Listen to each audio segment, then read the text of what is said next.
तो आज हमारे साथ स्टूडेंट हैं, इन्होंने हमें एंगेज किया है। और देखिए, मैं एक स्टूडेंट का प्रेज भी करूंगा।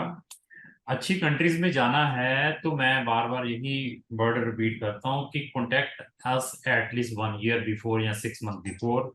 2024 में इस बच्चे ने फॉरेन कंट्री में एमबीबीएस करने के लिए जाना है, तो मुझे आज ही इन्होंने एंगेज किया, आजकल में पहले 1-2 दिन पहले ही।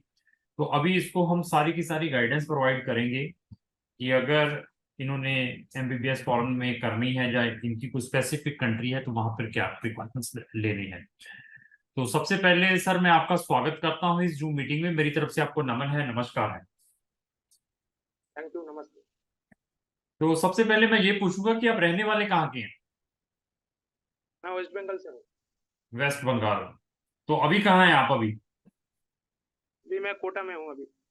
Very good. देखिए, कोटा में है। ट्वेल्थ कब की आपने। हाँ, ट्वेल्थ कब की अपनी। 22 में। 22 में। तो हाँ, अभी 22 में क्या किया, 23 में क्या किया, नीट दिया था।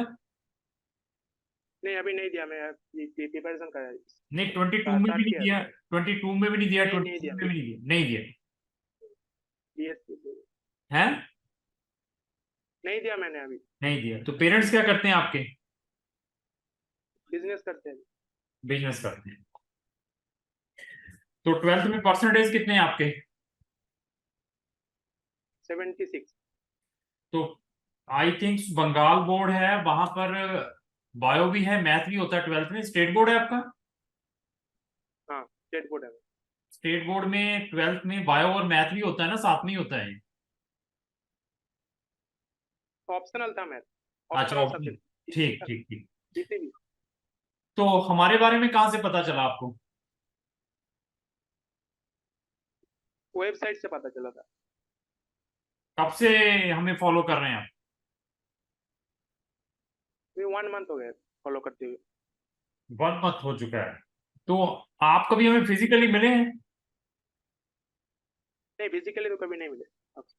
तो आपको कैसे ट्रस्ट आ गया कि हम आपके काम में कोई हेल्प कर पाएंगे। हम पंजाब में रहने वाले हैं, आप वेस्ट बंगाल के हैं। और दूसरा, अभी आप कोटा के अंदर हैं, तो आपने पैसे भी डाले होंगे ना मुझे, तो ये डिस्कशन के लिए भी।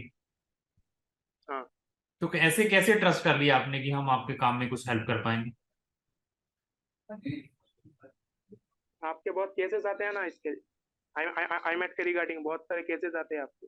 अच्छा अच्छा, लेकिन इटली को और भी बहुत सारे कंसल्टेंट प्रमोट करते हैं। आपने इटली का था ना आपकी क्वेरी।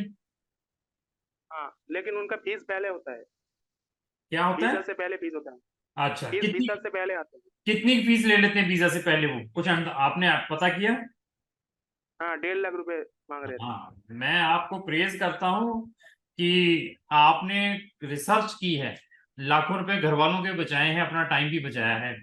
तो देखिए, जो उन्होंने लाखों रुपए एडवांस में ले लेने हैं, तो हमने वो आपका काम 15 से 30 हजार में करके देना है, 15 to 30 थाउजेंड रुपीज में। तो हमारी फीस हाँ, कब है, जब वीजा आएगा। हेलो। हाँ, सुन सुन रहे रहा हूँ मैं। हैं। हाँ, हाँ हाँ। तो ऐसे है कि आप इटली के अलावा भी किसी कंट्री में इंटरेस्ट रखते हैं। नहीं मैं नहीं रखता कुछ। नहीं, बाय उसका रीजन क्या है। मुझे सिर्फ टेस्ट देना है अच्छे से आई मैट और कुछ हाँ नहीं। जी। मुझे सिर्फ टेस्ट देना है अच्छे से आई मैट ठीक ठीक ठीक ठीक ठीक। और कुछ तो नहीं। आईमेट के बारे में आपने क्या रिसर्च की है, क्या क्या डिफिकल्टीज आती हैं, कुछ इसके बारे में भी बताइए। आपने क्या रिसर्च की है, इसमें क्या डिफिकल्टीज आ सकती हैं, क्या क्या प्रॉब्लम्स आती हैं। पहली बात तो क्वेश्चन का लेवल भी डिफिकल्ट होता है थोड़ा सा। ठीक है। और सेंटर भी इंडिया में नहीं मिलता उसका। अच्छा, वेरी गुड। और और वीसा भी डिफिकल्ट होता है आई मैट टेस्ट क्लियर होने के बाद भी। वेरी गुड, बहुत अच्छी रिसर्च की है। देखिए, अगर ऐसी रिसर्चें बच्चा करता है तो उसको कोई भी चीट नहीं कर पाएगा। ये जो आपने फैक्ट बताया, दिस इज अ ट्रुथ। तो ऐसी जो फैक्ट है, आपको बहुत एक्सेप्शनल लोगों के चैनल के ऊपर मिलेंगे। ऐसी चीजें, ऐसे फैक्ट कहीं और लोगों के चैनलों के ऊपर मिले हैं आपको। जैसे मैं ब्लॉगर हूँ, यूट्यूबर हूँ, तो बाकी यूट्यूबरों ने ऐसे इसके बारे में कुछ बताया हो कहीं पर। नहीं, यूट्यूब में तो नहीं, लेकिन मैं बाकी कंसल्टेंट से भी बात किया था बहुत। अच्छा, वो क्या बताते हैं? वो तो एडवांस में ही पैसे ले लेते हैं बहुत। चलो ठीक है। तो अभी हम आपके केस के ऊपर आते हैं। आपको सीनियर के बारे में मालूम है? नहीं, डीओबी के बारे में मालूम है, डीओबी करना है, अब सल्यूट डॉक्यूमेंट। करता हूं आपको। अगर डीओवी और senior is the parallel thing, समझ गए? हाँ। तो मैं हाँ। आपके केस में कहूंगा कि आपने सीनियर करवाना है इंस्टेड ऑफ डीओवी, पहले तो। समझे मेरी बात मैं बोल रहा हूँ जो? डीओबी क्यों नहीं करवाना? देखो, डीओबी का बहुत ज्यादा रिजी प्रोसेस है, बहुत सारे पैसे लगेंगे। जो सीनियर है ये ऑनलाइन है, सारा कुछ बैठे बैठे घर में हो जाएगा। मतलब इसमें इतना टेंशन नहीं आएगी जितना उसमें है। और आपका सीनियर के जो, तो चार्जेस ज्यादा होते हैं। नहीं नहीं, चार्जेस तो सीनियर देखो। के चार्जेस। देखो, मैं अभी बताऊं, गवर्नमेंट की फीसें हमने तो लेनी नहीं है। गवर्नमेंट की जो फीस 150 यूरो की है वो ही है। और ये प्रोसेस थोड़ा इजी है, फास्ट है। और डीओबी का प्रोसेस है, आपको पहले एचआरडी करवानी है। एचआरडी के लिए आपको यहाँ के गवर्नमेंट हाँ, डिपार्टमेंट एचआरडी। या है। हाँ, पहले एचआरडी का करवानी होती है, फिर डीओबी।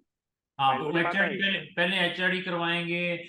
और गवर्नमेंट ऑफिसों के चक्कर लगाएंगे। वो कहेंगे एडमिशन का लेटर लेकर आओ। एडमिशन का लेटर जब तक नहीं आएगा तब तक हम एचआरडी नहीं करेंगे। एचआरडी के बाद फिर आपको इसके ऊपर अपोस्टल करवाना पड़ता है। अपोस्टल के बाद फिर आपको इसको ट्रांसलेशन करवाना पड़ता है। ट्रांसलेशन के बाद फिर डीओवी की डेट लेनी पड़ती है।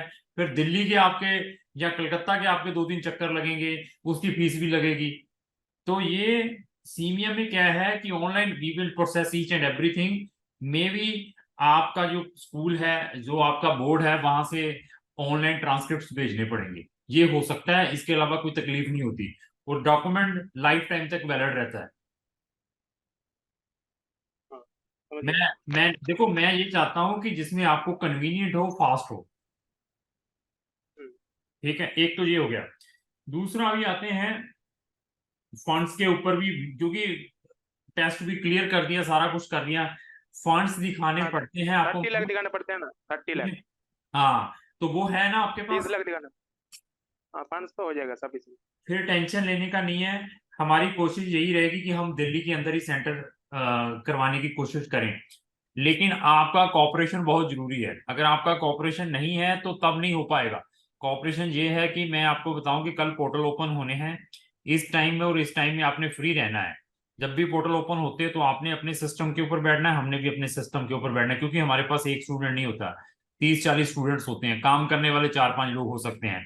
अगर आपने अपने सिस्टम में लॉगिन किया हुआ है अपना यूजर नेम पासवर्ड जो हमने आपको क्रिएट करके दिया है, तो आप भी ऑनलाइन इमीडिएटली अपॉइंटमेंट उठा सकते हैं, ताकि आपको दिल्ली के अंदर मिल जाए। दिल्ली के अंदर नहीं मिलती तो नियर बाई कंट्री में जाना पड़ता है। यूएई जैसे दुबई हो सकता है, सिंगापुर जैसी कंट्री में हो सकता है, हांगकांग जैसी कंट्री में हो सकता है, तुर्की जैसी कंट्री में हो सकता है, चाइना जैसी कंट्री में हो सकता है। तो कुछ स्टूडेंट वहां जाकर भी एग्जाम देते हैं जब उनको यहाँ पे स्लॉट्स नहीं मिलते। ओके। ठीक है। अभी अभी यूआई में तो जा सकता हूँ। हाँ, कोई बात नहीं, उसका वीजा वूजा सब हम उसके लिए हेल्प करेंगे भाई, यूए में अगर आप उसको ऑप्शन लेकर चलेंगे। तो उसके बाद क्या है? अभी एग्जाम है, आई थिंक सो 2-4 दिन के अंदर ही। आपको मालूम है अभी कब एग्जाम है? हाँ, कब है? 17 अक्टूबर। हाँ, 17 अक्टूबर को सर। 17 अक्टूबर को है। 17 अक्टूबर के बाद अगर हमें सिलेबस मिला तो वो भी मैं आपके साथ शेयर करूंगा। हाँ, ठीक है। तो नहीं, मैं सिलेबस तो मुझे पता है। नहीं, सिलेबस चलो। पता है मुझे। हाँ, जो लेटेस्ट अभी जो आया होगा बच्चों का पेपर, उसमें मिलता जुलता कुछ चीज मिलती है, तो मैं दैट अभी will also share with you. तो मैं अभी एक डेडिकेटेड पर्सन आपको दे दूंगा, जिसके साथ आपने कोऑर्डिनेट रखना है अपना। ठीक है। हाँ। अगर ओके। कोई प्रॉब्लम आती है तो मेरा व्हाट्सअप नंबर आपके पास डायरेक्ट है, जहाँ पे मुझसे चैट करते हो आप, तो वहां पे मुझसे कॉन्टेक्ट कर लेना है। हाँ। ठीक है। तो और अभी अपने क्वेश्चन पूछे, क्या पूछना चाहते हैं, कोई क्वेरी है?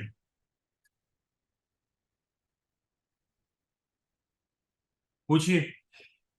और कोई मतलब, मेरा कोई। मेरा अभी जो कोचिंग है ना नीट का, तो हाँ। उससे आईमेट भी हो जाएगा ना क्लियर सिलेबस? उससे नहीं, ही वो कंप्लीट हो जाएगा? आपके पास सिलेबस तो है ही है, आप देख लीजिए। कोई इतना ही टफ अभी एग्जाम मैं नहीं अन है। अकेडमी से पढ़ रहा हूँ। हाँ, बस पैरेलल मैं टू भी अन इसमें। अकेडमी। इसमें मैथ भी आता है थोड़ा सा 5 नंबर का, आई थिंक सो 5 थोड़ा सा नंबर। 4-5 क्वेश्चन। हाँ, 4-5 क्वेश्चन आते हैं, तो उसको भी माइंड में लेकर चलना है, बाकी तो सारा उससे रिलेटेड ही है। बायो के मैक्सिमम उसके अंदर पे आते हैं। 23 क्वेश्चन आते हैं बायो। हाँ जी, हाँ जी, हाँ जी। 23। Good good good. तो ऐसे है कि अभी जो एग्जाम होगा उसके पेपर भी शेयर कर दूंगा, अगर आपके और कोई क्वेश्चन है तो मुझसे पूछ सकते हैं।